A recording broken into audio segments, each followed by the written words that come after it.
So it's been nearly 2 weeks since the last game. Just what's been going on? What you've been doing? Some downtime, in all honesty, to start with, and then we did have the game against Kidderminster to give a couple of the players a run out and some of the younger lads to have a look at as well. And then training this week, which in a perfect world would have been good, but I have to say we've had a few injuries, some illness around, and you'll probably see that tomorrow when the teams are announced. So it's not been as ideal as I would have hoped, but we get on with it, and it'd be nice to get back into action. Certainly, it was nice to have had the break on the back of a win, but at the same time, when you've won a game, it would have been perhaps nice to sort of get out there a bit sooner than we have found ourselves doing. Yeah, I know you may not give any names away, but have you got a number kind of in?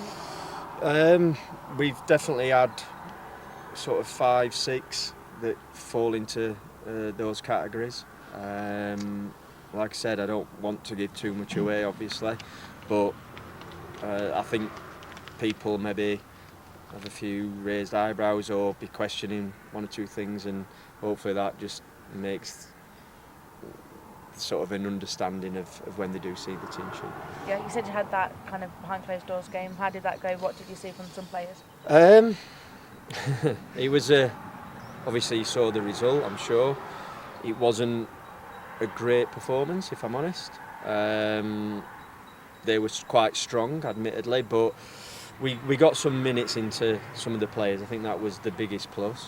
Rayan scored a good goal, that's what I would say. There were a couple of decent performances, but overall I was disappointed in terms of the level, the way that we passed the ball, etc. But it was also, I think, highlighted a difference in quality, and sometimes younger players maybe have an idea in their heads of where they can play and what levels they can play at, and I think it was maybe a bit of an eye-opener for some of those as well. Got your first home win since you come back before the break. Is that just kind of settled any of that kind of get it off your back?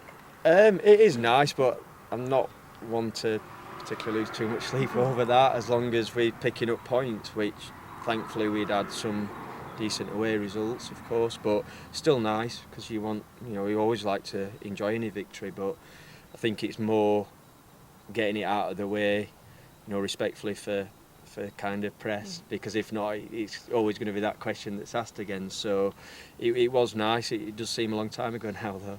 Well, following in that same vein of form then of asking questions, there's been no back-to-back wins in the league for Shrewsbury this season. Obviously another home game, it'd be nice to get that changed as well. Yeah, it certainly would. We're obviously running out of games to do that, so it would be really nice and edges closer to the 50-point mark, which you never know if that's quite going to be enough, but he's always a figure that I think you look to reach, to either be extremely close or be safe.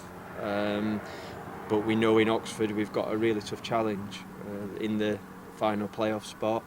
I think expectations are that's where they should be in those sort of areas, and have got some very talented individuals. So we know there's a big challenge ahead, but we at the same time, as always, I want us to be competitive.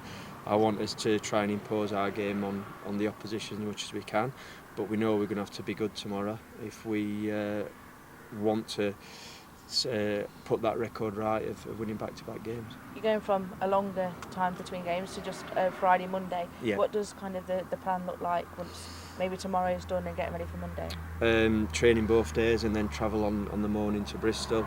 Obviously that training will be light for those players that have played the game or most of the minutes in the game.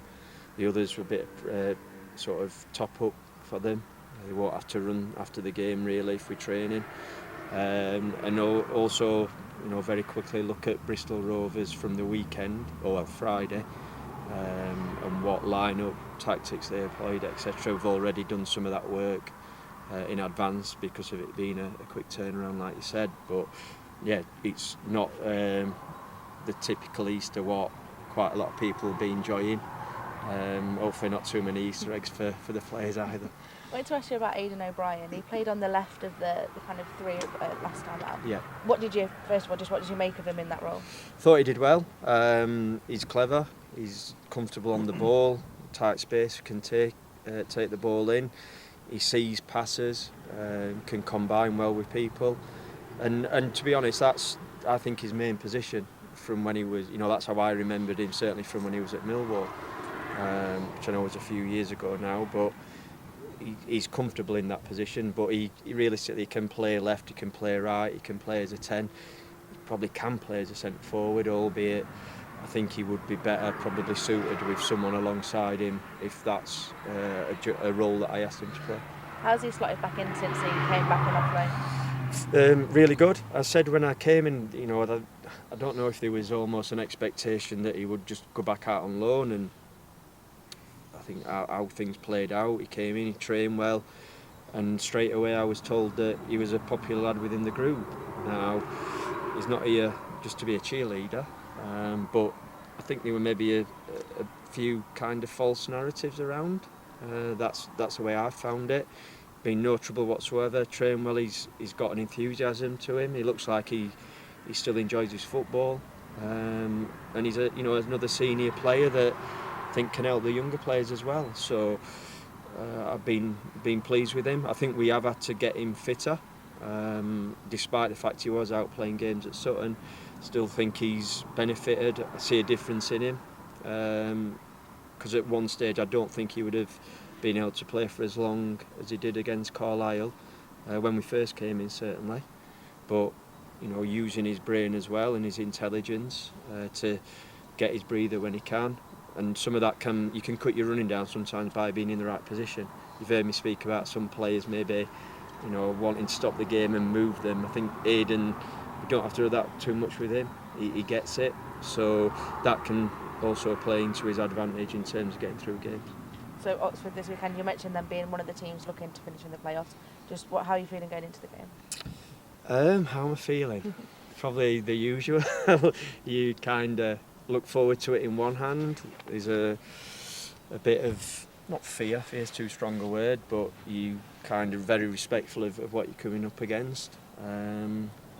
It's all on the day, isn't it? I think you always hope that the opposition don't turn up with their A game, so to speak, and that your own team are at their levels that they can achieve, but who knows? I wish in some ways we got a crystal ball, and some games you could maybe stay away from, and others you'd enjoy turning up to. But I'm hoping that the players are looking forward to getting back out there. I think the Easter weekend, there's an element the sort of end of the season's in sight.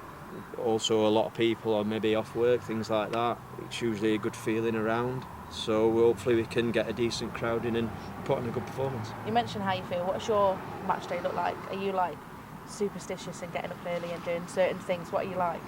No, that depends what early is. It's usually a bit more of a line than some of the days, certainly, when travelling's involved. But no, I have got, I've in the past probably said I'm relatively superstitious, but if the youth team are at home, we've sometimes, normally we'd go and watch them, or as part of that game. I'm quite relaxed. I think a lot of people have commented on how they feel I am relaxed.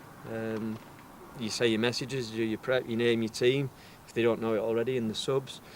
Not a lot I can do after that. There's no point in getting worked up about it. I'll wait till at least the referee blows that whistle before that starts. So, yeah, just chill out and just watch a bit of football on TV, probably. Sounds all right. Thank you.